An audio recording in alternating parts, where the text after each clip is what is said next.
ഈ വള്ളിയായിൽ ഉണ്ടായിട്ടുള്ള അതിദാരുണമായ മരണം സംഭവിച്ചതിന് ശേഷം ആ ഹതഭാഗ്യൻ്റെ വീട് സന്ദർശിക്കുകയുണ്ടായി. അവരുടെ സങ്കടങ്ങൾ പങ്കുവെക്കുകയുണ്ടായി. കേരള സർക്കാരിൻ്റെ അനുശോചനം അവരെ ഞാൻ അറിയിക്കുകയും ചെയ്തു. എന്നോടൊപ്പം ബഹുമാനപ്പെട്ട MLAയും ഗ്രാമപഞ്ചായത്ത് പ്രസിഡന്റുമാരായ വത്സൻ, ഷീനിജ, പിന്നെ മുനിസിപ്പൽ ചെയർമാൻ എന്നീ പ്രമുഖ ജനപ്രതിനിധികളുമുണ്ടായിരുന്നു. മറ്റ് ജനപ്രതിനിധികളുണ്ടായിരുന്നു. ഇവരാണ് പ്രധാനമായി ഉണ്ടായിരുന്നത്.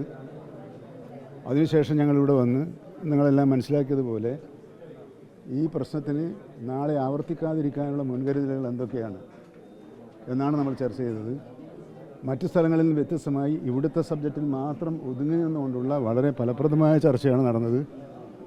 അത്തരമൊരു ചർച്ചയ്ക്ക് ഉണ്ടായതിൽ എനിക്ക് നല്ല സന്തോഷമുണ്ട്. അവരെല്ലാവരെയും ഞാൻ ചർച്ചയിൽ പങ്കെടുത്ത എല്ലാവരെയും ഞാൻ അഭിനന്ദിക്കാനാണ് ഈ സന്ദർഭം ഉപയോഗപ്പെടുന്നത്. അങ്ങനെ 3 തീരുമാനങ്ങൾ നമ്മൾ ഇന്ന് എടുത്തിട്ടുണ്ട്. ഒന്ന്, ഒരു ഗ്രാമപഞ്ചായത്തിൽ ഫോറസ്റ്റ്, പോലീസ്, റവന്യൂ ഈ വിഭാഗത്തിലെ ഉദ്യോഗസ്ഥന്മാരുടെ സാന്നിധ്യത്തിൽ ജനപ്രതിനിധികൾ കൂടി പങ്കെടുക്കുന്ന ഒരു ടാസ്ക് ഫോഴ്സ് ഉണ്ടാക്കാൻ തീരുമാനിച്ചിട്ടുണ്ട്. അത് MLA ആണ് അതിന് നേതൃത്വം നൽകുക. ആ ടാസ്ക് ഫോഴ്സിൻ്റെ നേതൃത്വത്തിൽ വ്യാപകമായ തെരച്ചിൽ നടത്തുകയും ആവശ്യമെങ്കിൽ വെടിവെച്ച് കൊല്ലാനുള്ള ഉത്തരവ് നേരത്തെ തന്നെ ഇറക്കിയിട്ടുണ്ട്. അതൊന്നുകൂടി പുതുക്കി ഉത്തരവ് നടക്കാൻ വേണ്ടി ഗ്രാമപഞ്ചായത്ത് പ്രസിഡന്റുമാരെയും സെക്രട്ടറിമാരെയും ചുമതലപ്പെടുത്തിയിട്ടുണ്ട്. ആ ഉത്തരവിൻ്റെ അടിസ്ഥാനത്തിൽ ഈ പരിപാടികൾ നടത്തുന്നതാണ്. അതോടൊപ്പം തന്നെ കൃഷിനാശം സംഭവിച്ചിട്ടുണ്ട്. അത് ഈ കുടുംബനാഥൻ, മരിച്ചുപോയ കുടുംബനാഥൻ ഉണ്ടോയെന്ന് എനിക്കറിയില്ല, അവരുൾപ്പെടെ ആ പ്രദേശത്ത് കഴിഞ്ഞ കുറേ കാലമായി വലിയ തോതിലുള്ള കൃഷിനാശം ഉണ്ടാകുന്നുണ്ട്. ആ കൃഷിനാശം സംബന്ധിച്ച കണക്കുകൾ വളരെ പെട്ടെന്ന് തിട്ടപ്പെടുത്തി കൃഷി ഓഫീസറോട് ആ റിപ്പോർട്ട് വനംവകുപ്പിന് നൽകാൻ പറഞ്ഞിട്ടുണ്ട്. ആ റിപ്പോർട്ട് ലഭിക്കുന്ന മുറക്ക് ആ കൃഷിനാശത്തിനുള്ള തുകയും കൈമാറാനാണ് തീരുമാനിച്ചിട്ടിരിക്കുന്നത്. ഇവിടെ മുമ്പൊരിക്കലും ഉണ്ടായിട്ടില്ലാത്ത ഒരു സംഭവമാണ് ഇവിടെ ഉണ്ടായത്. അതൊരു പുതിയ അനുഭവമാണ്. ഈ അനുഭവത്തിൽ നിന്ന് നമ്മൾ പഠിക്കുന്നത് മുൻകരുതലുകൾ കഴിയുന്നത്ര എല്ലാ സ്ഥലങ്ങളിലും സ്വീകരിക്കേണ്ടതുണ്ട് എന്നാണ്. എവിടെയാണ് ഉണ്ടാവുക എന്ന് നമുക്ക് നിശ്ചയിക്കാൻ പറ്റാത്ത വിധത്തിലുള്ള ഒരു സാഹചര്യം ഉണ്ടോ എന്ന ഒരു സംശയം ഇവിടെ ഉന്നയിക്കപ്പെടുകയുണ്ടായി. പക്ഷേ അങ്ങനെ ഭയപ്പെടേണ്ട സാഹചര്യമില്ല. മലയോരങ്ങളിൽ ഈ സാന്നിധ്യം സ്ഥിരമായി നടക്കുന്നത് ഭീതിജനകമായ തന്നെ. അത് പരിഹരിക്കാനുള്ള നടപടികളും സ്വീകരിക്കുന്നതാണ്. ഉച്ചതിരിഞ്ഞ് ആറളത്തെ റിവ്യൂ മീറ്റിങ്ങും തളിപ്പറമ്പിലെയും കരിക്കോട്ടക്കരിയിലെയും ഉണ്ടായ സംഭവങ്ങളും അവലോകനം ചെയ്ത് തുടർ നടപടികൾ സ്വീകരിക്കുന്നതിന് ജില്ലാ കളക്ട്രേറ്റിൽ യോഗം ചേരുന്നുണ്ട്. ആ യോഗത്തിൽ വെച്ച് ആ സ്ഥലങ്ങളിലെ തീരുമാനമെടുക്കാൻ കഴിഞ്ഞാൽ ഗവൺമെൻറ് അതിൻ്റെ സാന്നിധ്യം എല്ലാ സ്ഥലത്തും വളരെ ഫലപ്രദമായി തന്നെ അറിയിച്ചുകൊണ്ടുള്ള പ്രവർത്തനങ്ങൾക്കാണ് നേതൃത്വം നൽകിക്കൊണ്ടിരിക്കുന്നത്. ജനങ്ങൾ സഹകരിച്ചാൽ, ജനകീയ സഹകരണം ഗ്രാമപഞ്ചായത്ത് തലത്തിൽ ഉണ്ടാക്കിയാൽ ഈ ഭീഷണിയെ ഒരളവോളം നേരിടാനാവും എന്നാണ് നമ്മുടെ അനുഭവം നമ്മളെ പഠിപ്പിക്കുന്നത്. അതിന് ഈ 3 പഞ്ചായത്തുകളും അതിൻ്റെ അധ്യക്ഷന്മാരും മുനിസിപ്പൽ ചെയർമാനും MLAയും മുൻകൈയെടുത്ത് സംഘടിപ്പിച്ചത് അതിന് മുൻകൈയെടുത്തത് വളരെ അഭിനന്ദനാർഹമാണ്.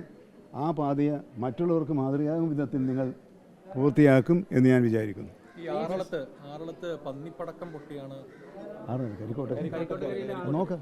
ഇന്നിപ്പോൾ അവിടെ നോക്കുന്നുണ്ടല്ലോ. ഇതിവിടെ ഇതിങ്ങനെ തന്നെ അല്ല, ഇന്ന് മീറ്റിംഗ് ഉണ്ടല്ലോ, കഴിയട്ടെ. അല്ല, അതിനാണല്ലോ നമ്മൾ ആലോചിക്കുന്നത്. നമ്മളതിനെ ഒരു ഉദ്യോഗസ്ഥ തലം, ഉന്നതതല യോഗം വിളിച്ചുകൊടുത്ത് അതിൻ്റെ യഥാർത്ഥ കാര്യങ്ങൾ മനസ്സിലാക്കി അതിന് അത്തരം കാര്യങ്ങളിൽ ഫലപ്രദമായ നടപടികൾ എന്താണ് സ്വീകരിക്കാൻ കഴിയുക എന്ന് കണ്ടെത്തി ഇന്നിവിടെ നൽകിയതുപോലുള്ള നിർദ്ദേശങ്ങൾ നൽകാനാണല്ലോ ഞങ്ങൾ ശ്രമിക്കുക. നമുക്ക് അല്ല, വരട്ടെ. നമ്മൾ ഉച്ചയ്ക്ക് കാണുന്നില്ല, ശരി. ഈ ഇപ്പോൾ ടാസ്ക് ഫോഴ്സ് രൂപീകരിച്ചു, ഒരു കാട്ടുപന്നിയെ ശ്രദ്ധയിൽപ്പെടുന്നു, അങ്ങനെ പെട്ടെന്ന് അവർക്ക് അതിനെ വെടിവെക്കാനുള്ള രീതിയിലേക്ക് പോകാൻ പറ്റില്ല. അപ്പോൾ ഈ കാലതാമസം എന്ന് പറയുന്ന സാധനം ഒഴിവാക്കാൻ എന്താണ് എനിക്ക് ഇപ്പോൾ ടാസ്ക് ഫോഴ്സ് ഉണ്ടായതുകൊണ്ട് മാത്രമേ അല്ല, അതിനൊരു അഡീഷണൽ ചർച്ചയല്ല, ഒരു ഇത് വേണ്ടി വരും. കാരണം നമ്മൾ ഈ നാട്ടിലാണെങ്കിലും കാട് പോലുള്ള പ്രദേശങ്ങളുണ്ട്. ആ പ്രദേശങ്ങൾ വെട്ടിത്തെളിയിക്കണമെങ്കിൽ ഗ്രാമപഞ്ചായത്തുകൾക്ക് മാത്രമായി ഇപ്പോൾ അത് സാധിക്കുമെന്ന് തോന്നുന്നില്ല. അപ്പോൾ അതിന് തൊഴിലുറപ്പ് പദ്ധതിയുമായി ബന്ധപ്പെട്ട് ഒരു പുതിയ സ്കീം ആരംഭിക്കുന്നതിനെക്കുറിച്ചൊരു നിർദ്ദേശം വന്നിട്ടുണ്ട്. ആ നിർദ്ദേശത്തിൻ്റെ അടിസ്ഥാനത്തിൽ എന്നാൽ മാത്രം ഇത് നമ്മുടെ ഇതുപോലുള്ള പ്രദേശങ്ങളിൽ അപ്പോഴേ ഇത് ഉദാഹരണത്തിന് പഴശ്ശി കനാലിൽ മുഴുവൻ കാടാണ്. അപ്പോൾ അത് കാട് വെട്ടി തെളിയിക്കണമെങ്കിൽ ഇറിഗേഷൻ ഡിപ്പാർട്ട്മെൻറ്റ്, ഫോറസ്റ്റ് ഡിപ്പാർട്ട്മെൻറ്റ്, തദ്ദേശ സ്വയംഭരണ സ്ഥാപനങ്ങൾ, അങ്ങനെ എല്ലാ സ്ഥലത്തും ഇങ്ങനെ ഒരു കൂട്ടായ്മകൾ ഉണ്ടാക്കി പരിഹരിക്കാനുള്ള ശ്രമമാണ് ഞങ്ങൾ നടത്തിക്കൊണ്ടിരിക്കുന്നത്. ഉച്ചയ്ക്ക് ശേഷം എവിടെ? ആ ഓ അല്ല, അനുവാദമൊക്കെ ഉണ്ടായിരുന്നു. പിന്നെ അതിൻ്റെ ഡീറ്റെയിൽസ് കിട്ടുന്നേ ഉള്ളൂ. അനുവാദമുണ്ടായിരുന്നു എന്നാണ് ക്ഷേത്രത്തിൻ്റെ ഉത്തരവാദപ്പെട്ടവർ ഞങ്ങൾ അറിയിച്ചത്. അവിടുത്തെ പ്രാദേശിക ഓഫീസർമാരും അങ്ങനെയാണ് അറിയിച്ചത്. പക്ഷേ അത് കൃത്യമായി പരിശോധിച്ചതിന് ശേഷം നടന്നാണോ ഇല്ല എന്നൊക്കെ ഇനിയുള്ള ഫർദർ റിപ്പോർട്ടിലേ കിട്ടുള്ളൂ. അത് നമുക്ക് ഉച്ചയ്ക്ക് പറയാം.